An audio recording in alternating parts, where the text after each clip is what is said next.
For today, we will be talking about Mathematics 10, Quarter 1, Week 4. Competency determines geometric means, and term of a geometric sequence, and sum of the terms of a given finite or infinite geometric sequence. And the following objectives are: determine geometric means and end term of a geometric sequence, identify sum of finite and infinite term of a geometric sequence, appreciate the importance of geometric sequence in real life situation. And topics to be discussed, we have end term, solving end term of a geometric sequence, geometric means and the sum of terms under finite geometric sequence and infinite geometric sequence. Before we proceed, let's review first what is a geometric sequence. A geometric sequence, basically, it is a sequence with a common ratio. So, now, let's proceed in solving the nth term of a geometric sequence. So, given a geometric sequence with the first term denoted with a sub 1, it means first term. Next, common ratio, which is denoted with r, and nth term, which is n or nth term. Next, to solve for the nth term, we will have this formula: solving for nth term of a geometric sequence. So we have the formula a sub n is equal to a sub 1 times r raised to the power of n minus 1. So again, what is a sub 1? That is the first term.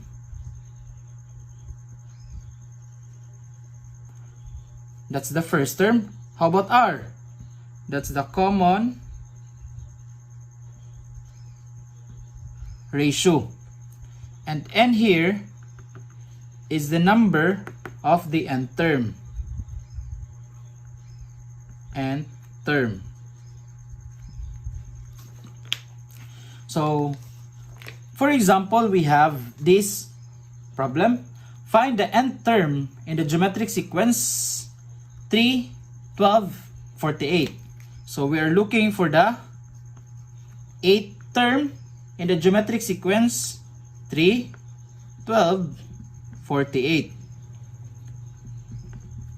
So the first term is 3, second term is 12, third term is 48, 4th, 5th, 6th, 7th, and 8th. We're looking for the 8th term. So to solve that one, we can do the manual process by multiplying these numbers with a common ratio. And we can also use this formula for a shorter process. So, first thing is substitute the following given. A, copy A, and here is the number for the nth term. We have 8. So a sub 8 is equal to a sub 1 is the first term, and that is 3. Next, we have r. R is solved by dividing the second term with the first term. 12 divided by 3 is 4. To recheck that one if it's correct, 3 times the common ratio should equal to the second term. 3 times 4 is 12. Next, n again is 8. So that's 8 minus 1. Next, solve for this process, we will use PEMDAS. Solve the innermost numbers or equation inside the parentheses. And we have the exponents. 8 minus 1 is 7. So 4 raised to the power of 7. Copy 3. 4 raised to the power of 7, that's equal to 4 raised to the power of 7, that's 16,384.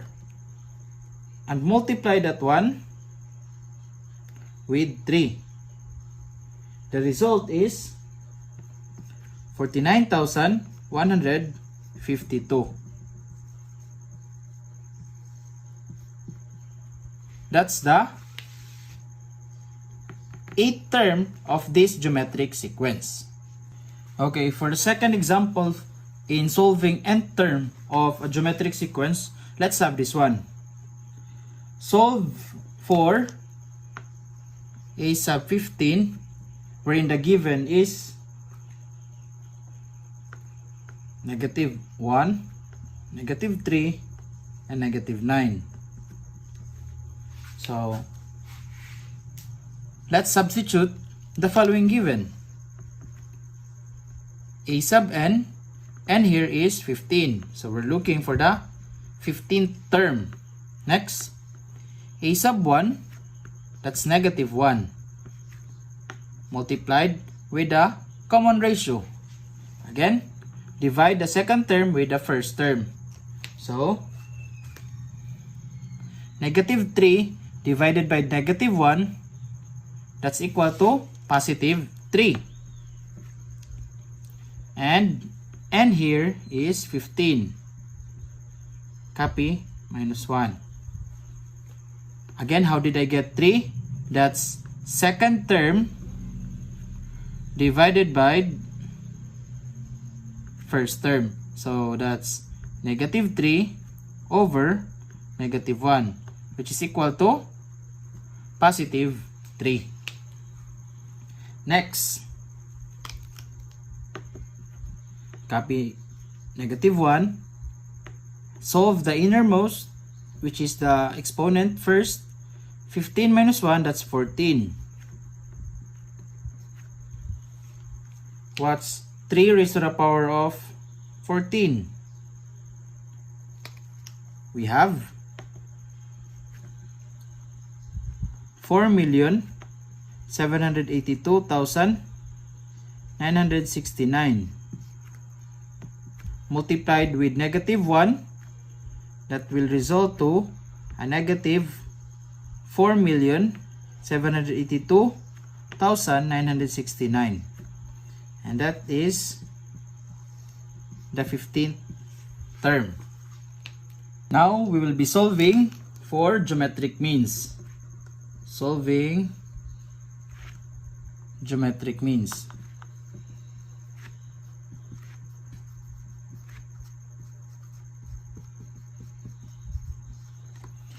First, let's know what is a geometric means or geometric mean. Geometric means are any terms between any two given terms of a geometric sequence. So for example, we have 2, 4, 8, 16, 32. Between 2 and 32, we have 4, 8, and 16. These are called geometric means. Geometric means of 2 and 32. We can also call 4 and 8 as geometric means between 2 and 16. And we can also call 4 as geometric means between 2 and 8.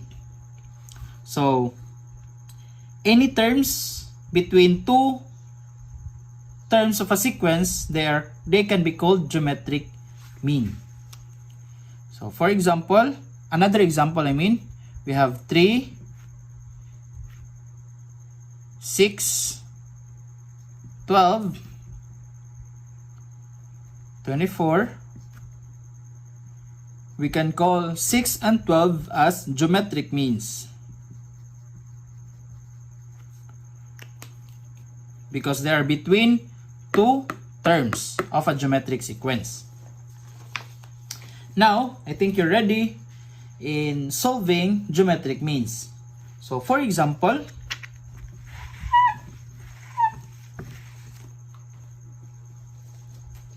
find two geometric means between 3 and 81.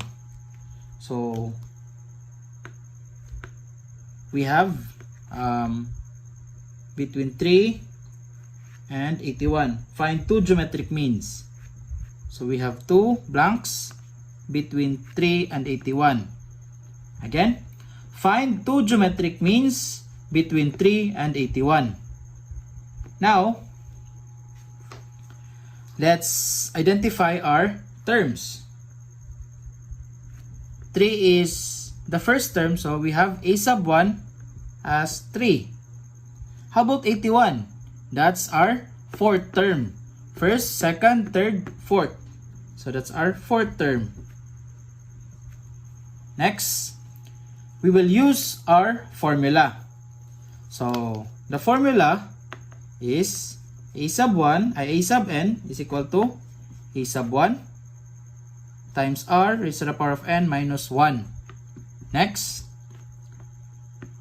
here we will first substitute the last term, which is 81, and that is the fourth term. So a sub 4. In order for us to solve for the r.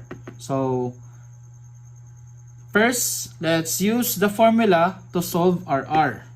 And after that one, we can solve for the two geometric means. So a sub n, we will substitute that one with a sub 4. Next, a sub 1 is a sub 1 r, and then n will be changed to 4 minus 1. Now, we are ready to substitute the following numbers. A sub 4 is 81. Again, we're doing this one to solve for r. So, expected that after substituting, r will be left as a letter. So, a sub 1, that's 3. Then, copy r. 4 minus 1 is 3. Next,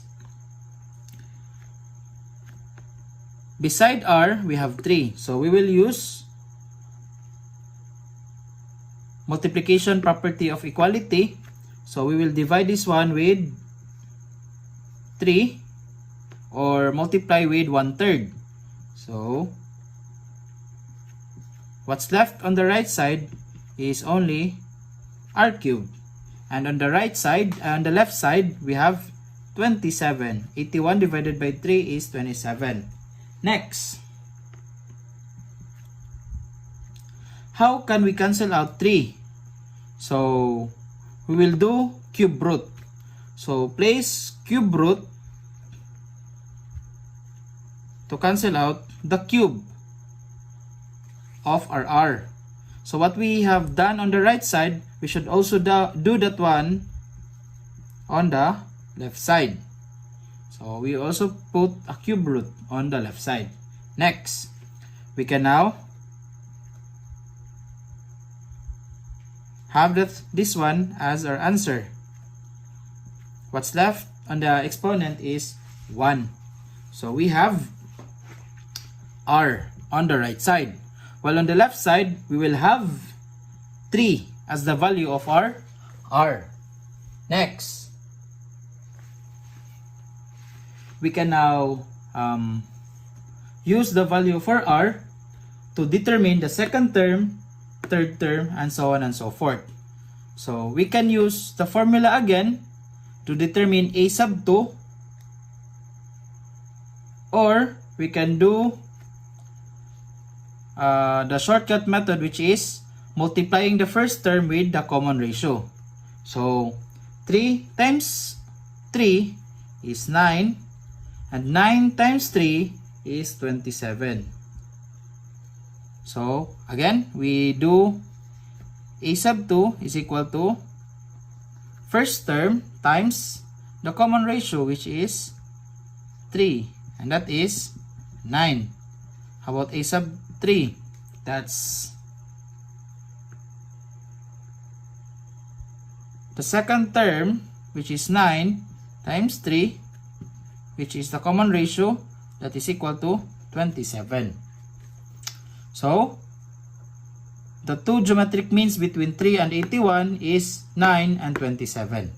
Now, we will have the next topic, which is the sum of terms. Sum of terms.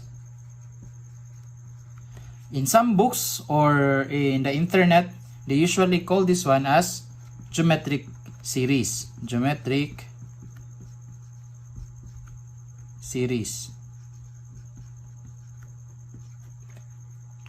So there are two things that we should remember. We have a sequence that is a finite, which is limited only with number of sequences, or I mean number of terms in the sequence. And we also have the infinite sequence, which means there is no limit in the number of terms in the sequence. So for the finite sequence, the formula in solving for the sum of terms is this one.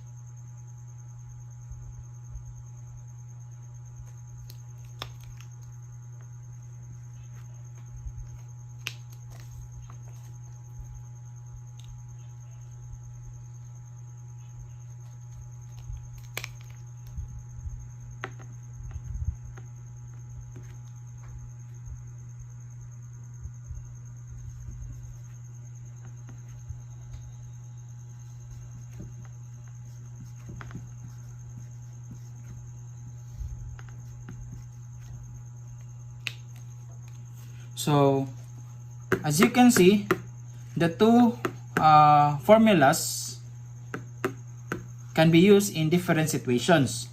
So, in the first formula, you will use this formula if one of the given has a sub n, which means it has the last term is known. So, the last term is given. The first term is given and also the common ratio. While for the second formula, we will use this one if the following given are a sub 1 for the first term, common ratio, and the place where we can find the last term. So now, the most common formula or the general formula that we can use for sum of terms in a finite sequence is the second formula. So we can always use this one in solving for the sum of terms. So let's try to solve an example. For example, we will solve for the first 6 terms. So, first 6 terms. So, we can have S6 should be solved. First 6 terms with the following sequence: negative 2, negative 6, negative 18, negative 54, and so on and so forth. Next,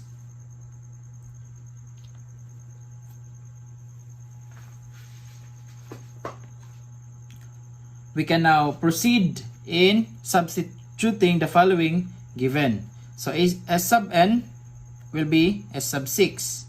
Why is it 6? because we're solving for the first 6 terms of the geometric sequence. So the first 6 terms will be solved. So S sub 6. Next, A sub 1 is the first term, that is negative 2. Next, open parenthesis, copy 1 minus R. R is the common ratio. So common ratio is being solved by second term divided by first term. So negative 6 divided by negative 2, the answer is positive 3. So minus R will be positive 3. Sir, why is it negative? This one is for the subtraction sign. We just copied that one, so the value of our R is just 3. Next, and here is the number of terms, and that is 6. All over 1 minus R, so 1 minus 3. Next, you can copy negative 2. For this one, let's solve first the innermost equation, and that is 1 minus 3 raised to the power of 6. 3 raised to the power of 6 is equal to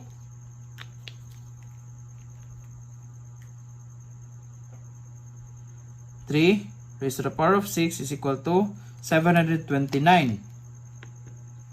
1 minus 729, that is equal to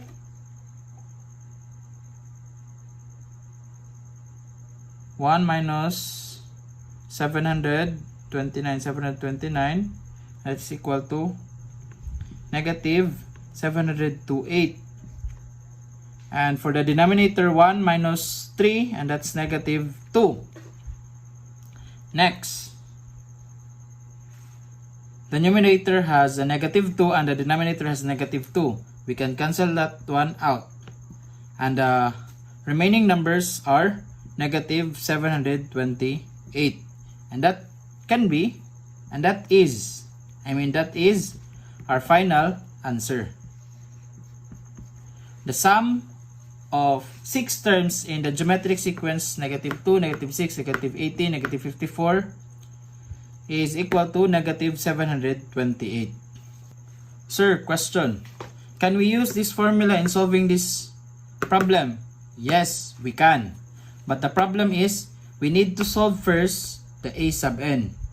And A sub n or A sub 6 is the 6th term. So we will continue multiplying this one with the common ratio to get the 6th term. So we can have negative 2, negative 6, negative 18, negative 54.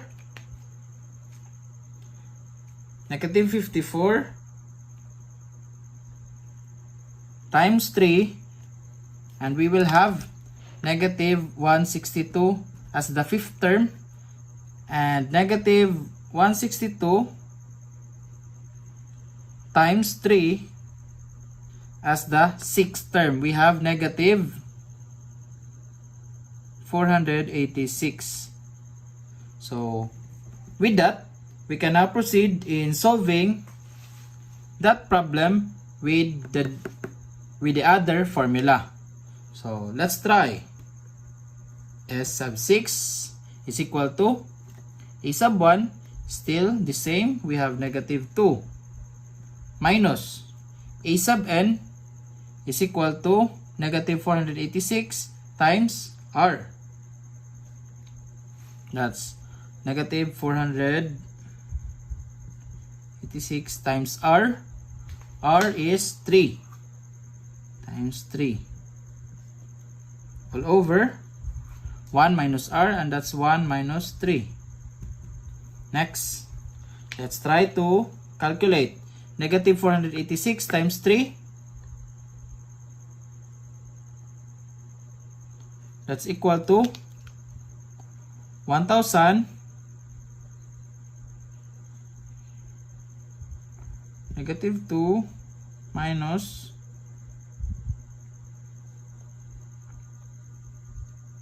1458 all over negative 2. Next,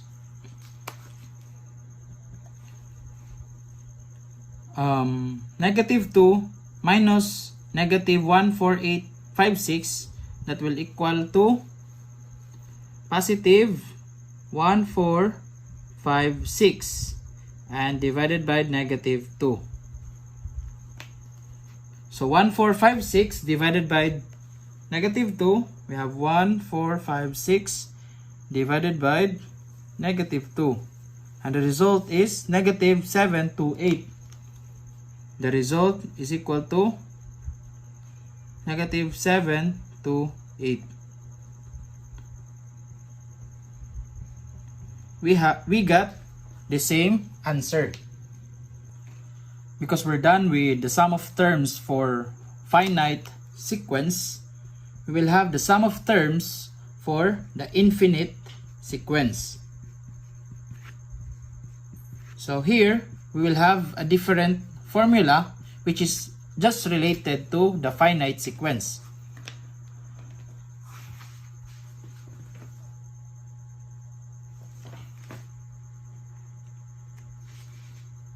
The formula that we'll be using is S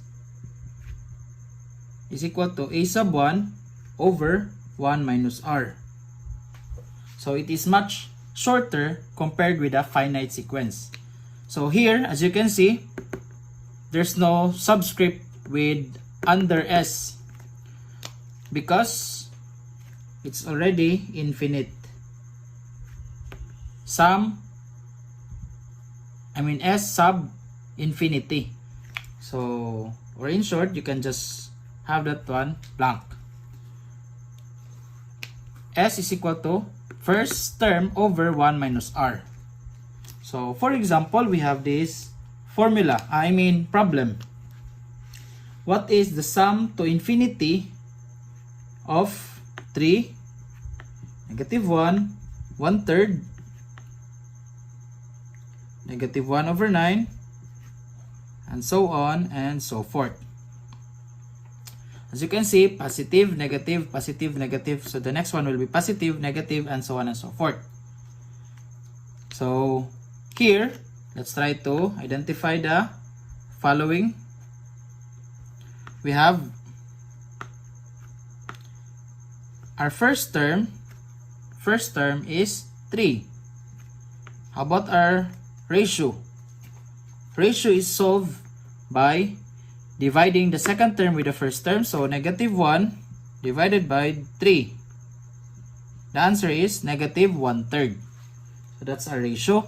So we can now proceed. First term is 3. Copy. 1 minus ratio, and that is 1/3. Minus negative 1/3. So 1 negative 1/3. Next. Copy 3 in the numerator. 1 minus negative 1/3. So when you multiply negative two negatives or same signs, that becomes positive. So 1 plus 1/3. Or you can apply laws or rules in integers, because you are subtracting a number or an integer. So when you subtract, you make this one as positive and change the sign to plus. So the opposite of negative, that becomes a positive one. So plus, and this one is positive.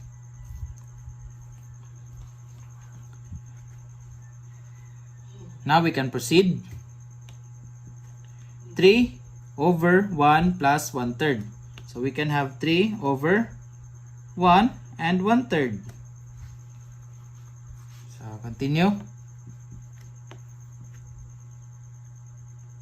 3 over 1 and 1/3 is a mixed number. You can rewrite that one using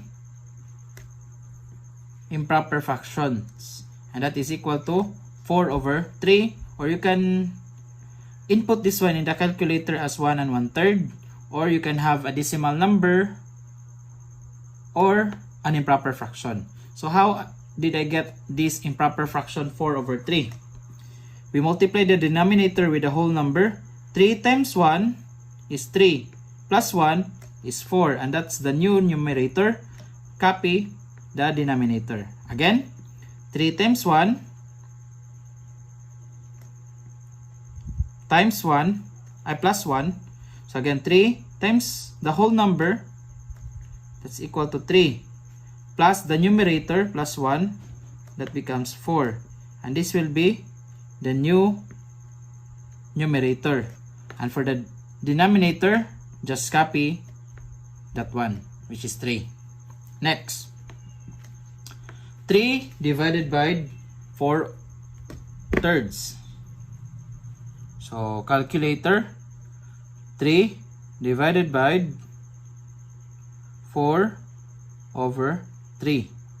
And the answer is 9 over 4. If you don't have a calculator, then you can do this one manually. So to do this one manually,